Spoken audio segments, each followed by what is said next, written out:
Listen to my story and listen to it well. I'll tell you of a great man who served his country well. His name was Daniel Boone and he wore a coonskin hat. And his clothes were made of buckskin. Now what do you think of that? Dan was born in Pennsylvania in 1734, in colony days before the Revolutionary War. He was famous as a hunter while he was still a boy, and the hours he spent in the forest, they were his greatest joy. Did you hear that? That was Daniel Boone with his long rifle out hunting a bear. Listen.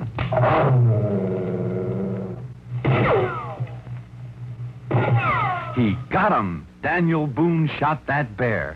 That was when Daniel was only 15 years old. Yes, Daniel Boone was the greatest hunter and explorer this country ever had.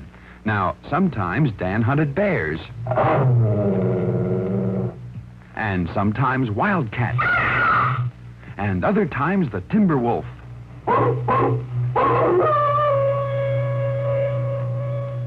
Daniel Boone loved to explore, too, and he was one of the first pioneers to see the Blue Ridge Mountains and the Bluegrass region of Kentucky.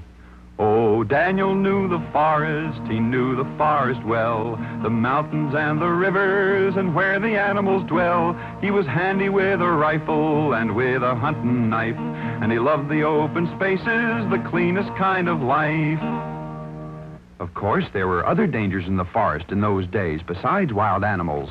There were Indians, and one day when Daniel was exploring a cut in the mountains where Kentucky, Virginia, and Tennessee meet, an area known as Cumberland Gap, he knew there were Indians ahead, unfriendly Indians.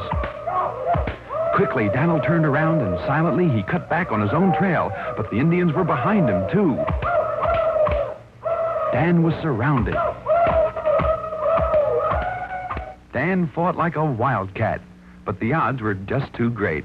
He was captured and taken to the Indians' camp. The Indians knew Daniel's reputation, and they tied him to a tree post to prevent his escape.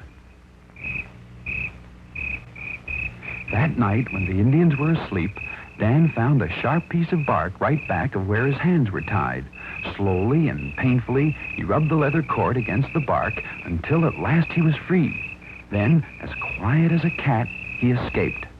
The Indians followed, but Daniel covered ground so fast that he left their swiftest runners behind. He covered 160 miles on foot in 4 days, and he met his friends, settlers from back east at Cumberland Gap. During the Revolutionary War, Dan was a major in the American Army, and his great knowledge of forestry and woodlore came in handy when he fought the British and the Indians on the British side.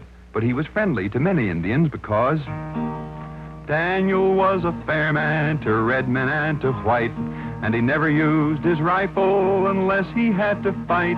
He didn't like big cities, he kept on moving west, and he helped to build our country and tame the wilderness.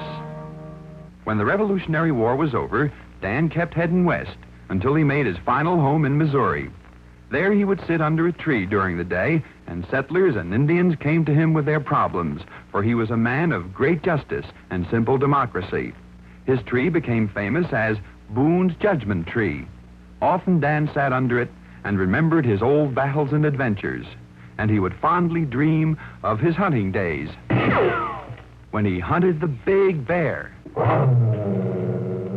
and the savage wildcat and the wild timber wolf.